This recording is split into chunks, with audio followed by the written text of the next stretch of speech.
You can run the best campaign, you can even become the nominee, and you can have the election stolen from you.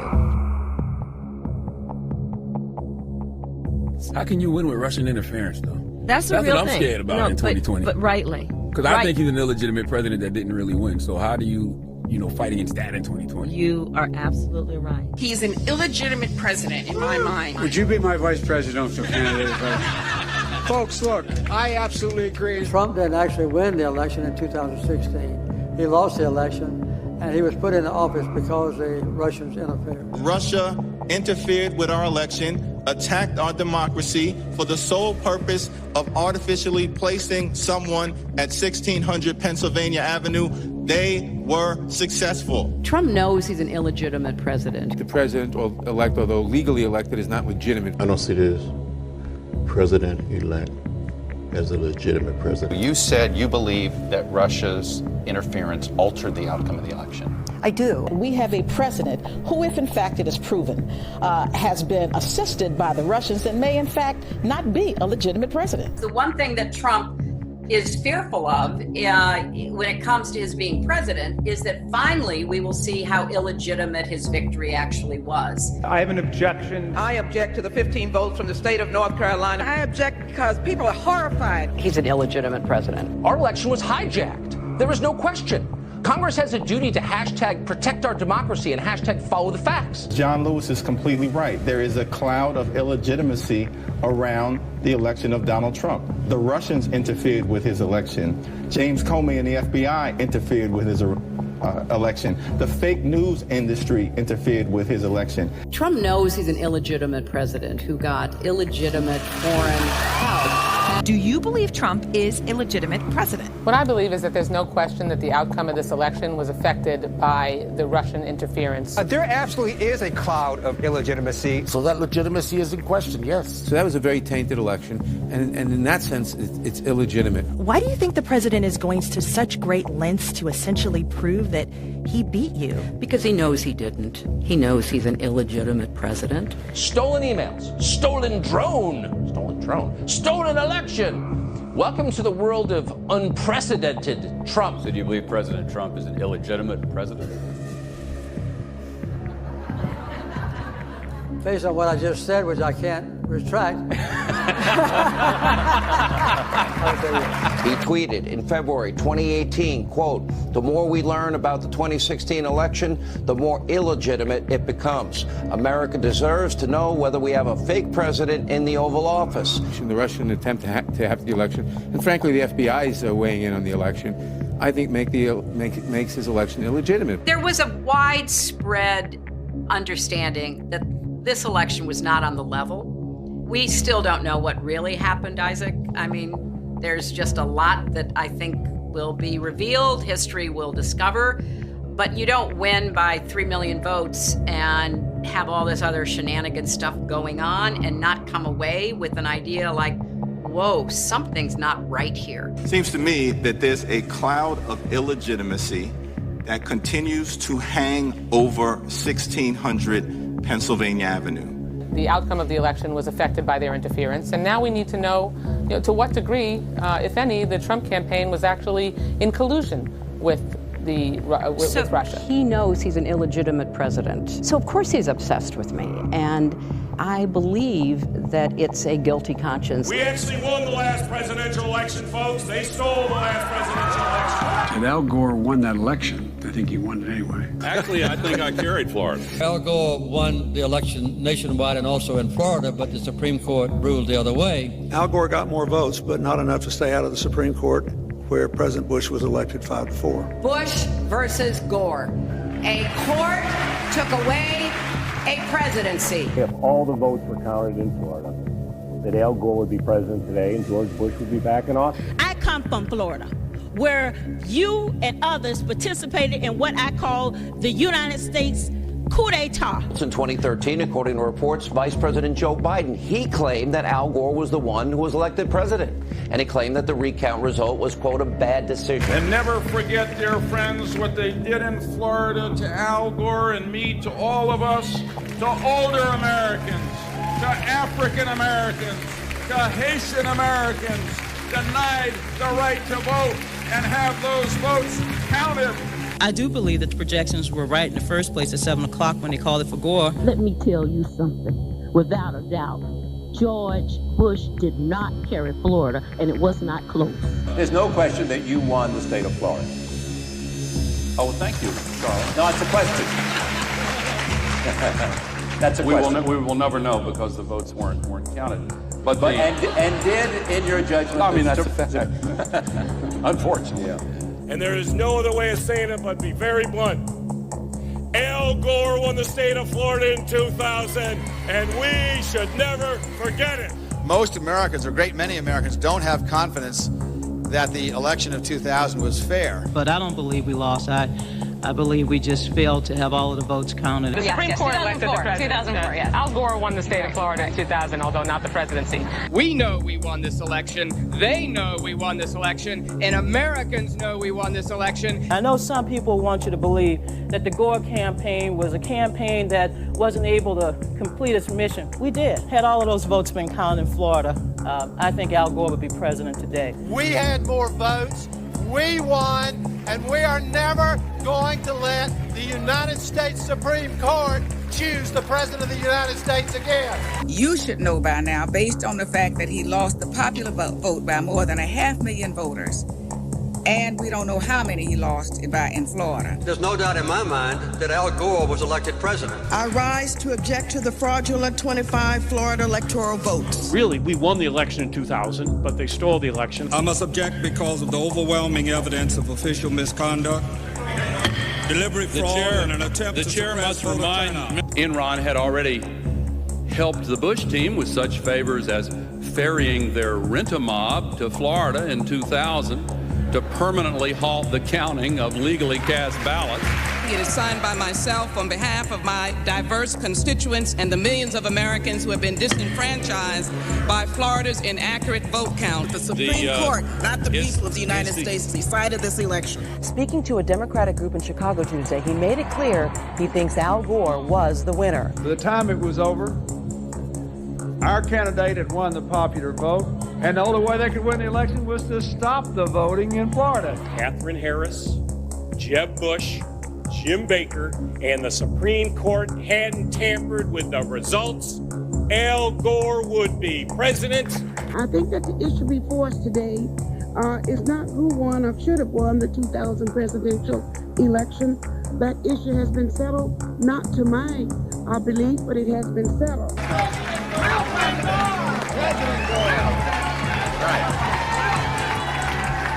Let's just drop the vice. President Gore, that's all right. Al Gore should have been President of the United States. Al Gore made it possible for George Bush to be the only appointed president in the history of these United States. Democrats have won the past 3 presidential elections. In 2000, unions turned out 25% of the vote, and Al Gore won. But the Supreme Court tampered? That's a large charge.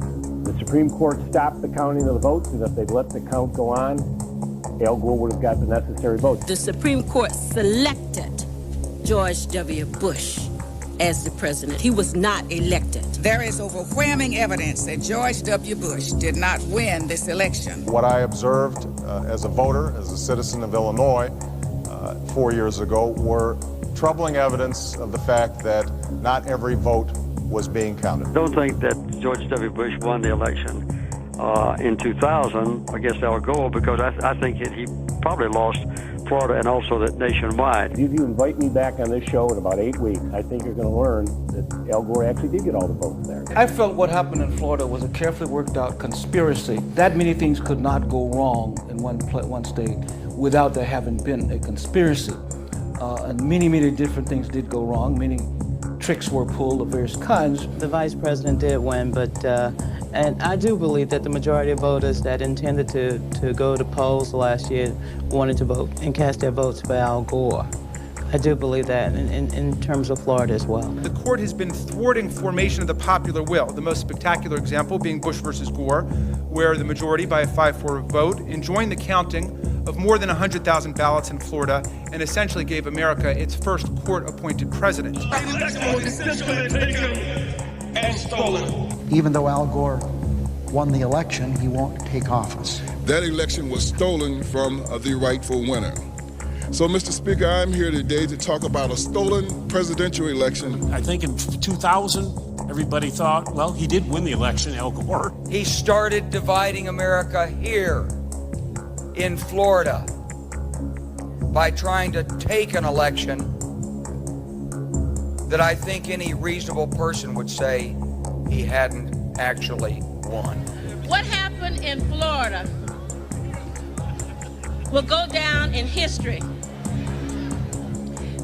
as a coup d'etat. Could we conclude, or is it possible that there was a conspiracy and Florida officials were involved in the conspiracy? Never have so many things gone so wrong in one place before. Why? How do all these things happen all at the same time in the same state? And is not it possible that there was a conspiracy that was very well organized? Why were the state police out there on that day, election day, checking license plates and so forth? You know, how did all these things happen in one state at one time in one election? Is it possible that we ought to use the word conspiracy and not be afraid of it? And I sure wish Gore was president right now. He should be. Well, he actually got elected. Well, good.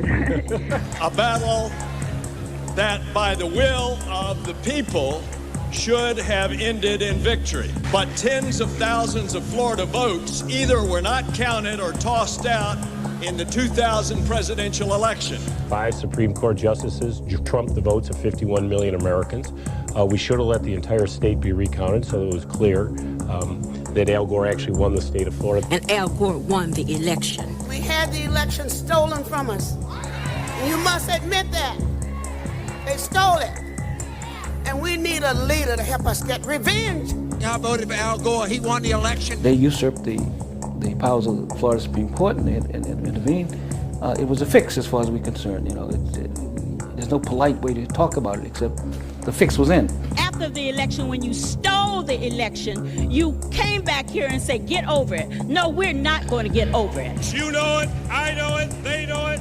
We won that election. Constantly shifting vote tallies in Ohio and malfunctioning electronic machines, which may not have paper receipts, have led to additional loss of confidence by the public. The right to vote has been stolen from qualified voters. The New Yorker reported that Kerry thought that, quote, proxies for Bush had rigged many of the voting machines. In 2004, the democratic process was thwarted. The 2004 presidential election in Ohio was riddled with unnecessary problems. Some machines malfunctioned, causing votes to be counted more than once, or not at all. Based upon an inordinate number of allegations suggesting gross voting rights violations and misconduct, I join with my colleagues in objecting to counting the state of Ohio's electoral votes. As in 2000, the votes of many who wanted to vote were not, in fact, counted. This last Friday night, I arranged to meet Senator Kerry at a fundraiser to give him a copy of my book. He told me he now thinks the election was stolen. The wife of John Kerry said she has lingering doubts about the legitimacy of the election. Her theory goes like this.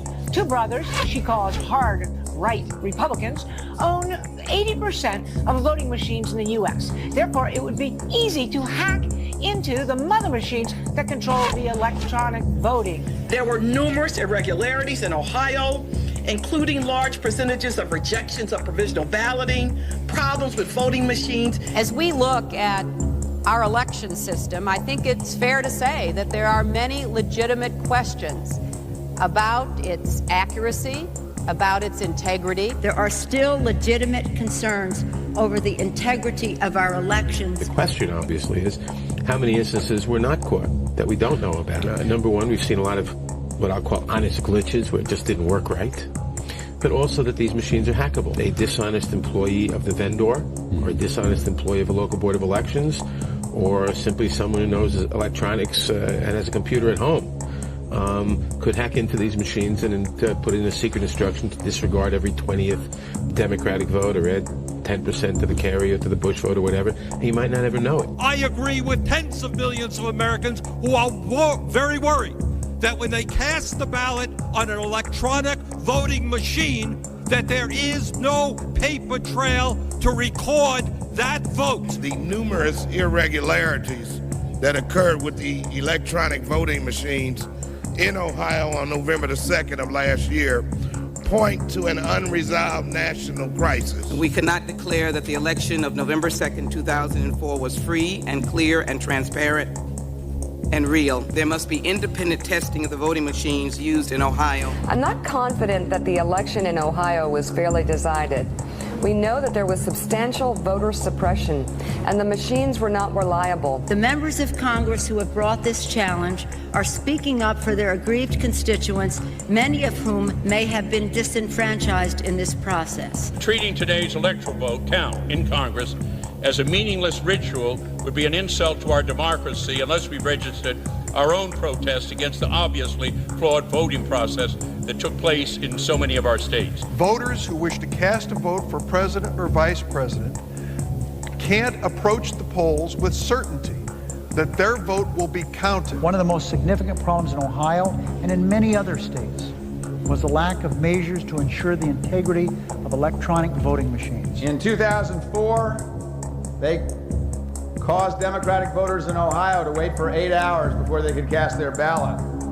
They turned the Department of Civil Rights and the Justice Department into the voter suppression division with voter ID laws, voter purging, voter caging, voter intimidation. There aren't going to be any more election stealings. And I do have one very affirmative statement to make. We won. But I didn't lose. I got the votes. But we won't know exactly how many because of how they cheated. I did win my election. I just didn't get to have the job. We were robbed of an election. Without voter suppression, Stacey Abrams would be the governor of Georgia.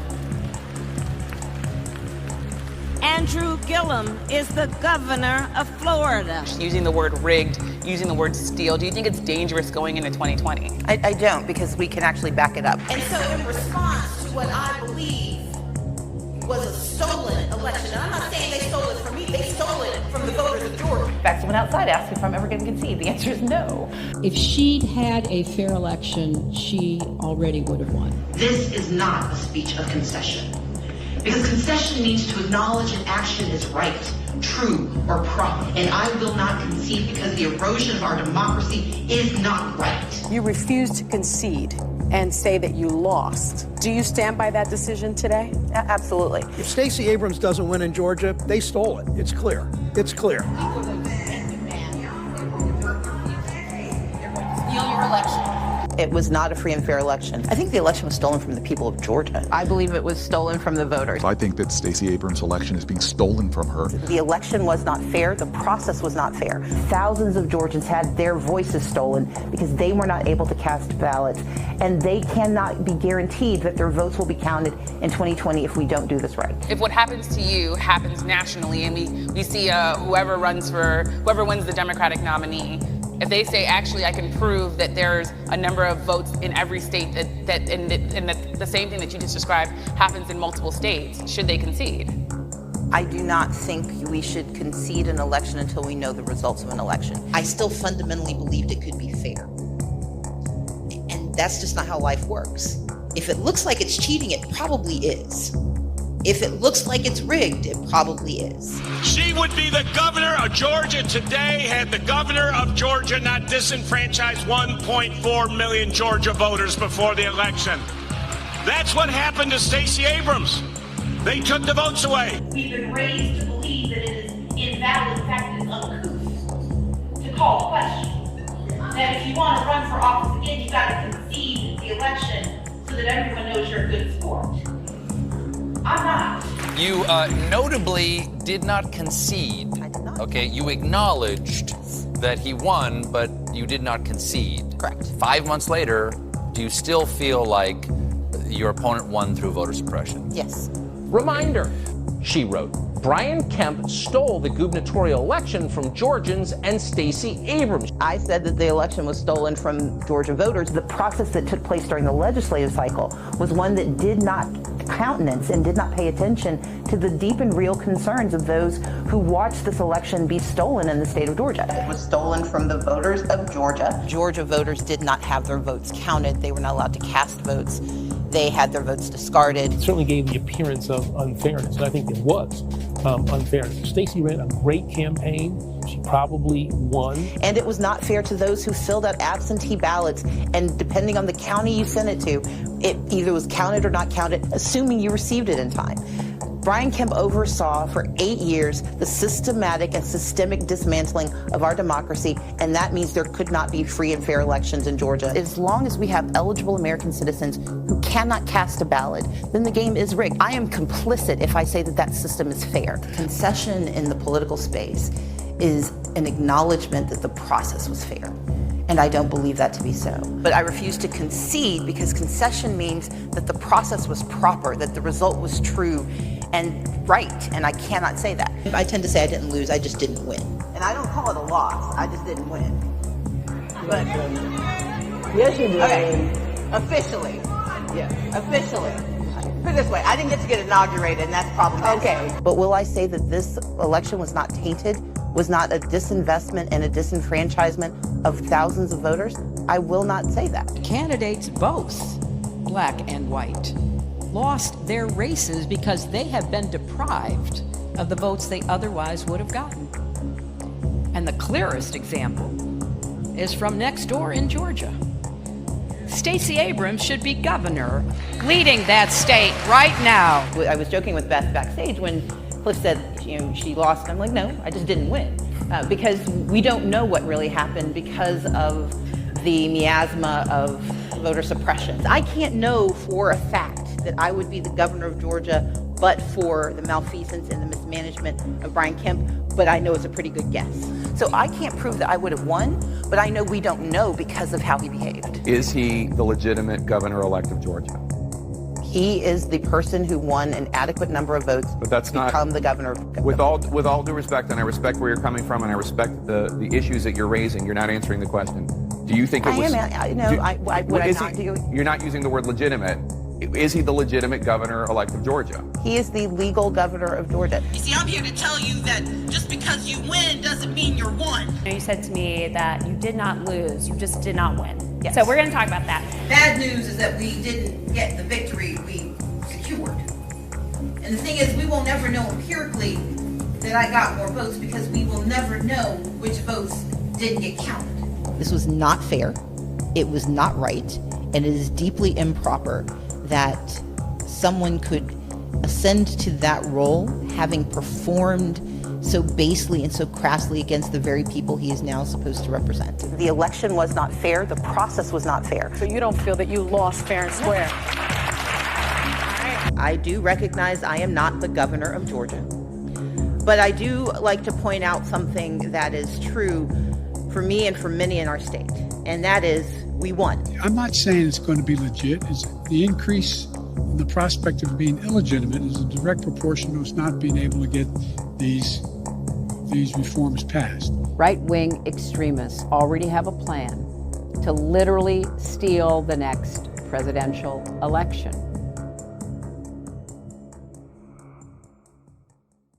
It's not as if it's just Republicans who have monkeyed around with elections in the past. Sometimes Democrats have too.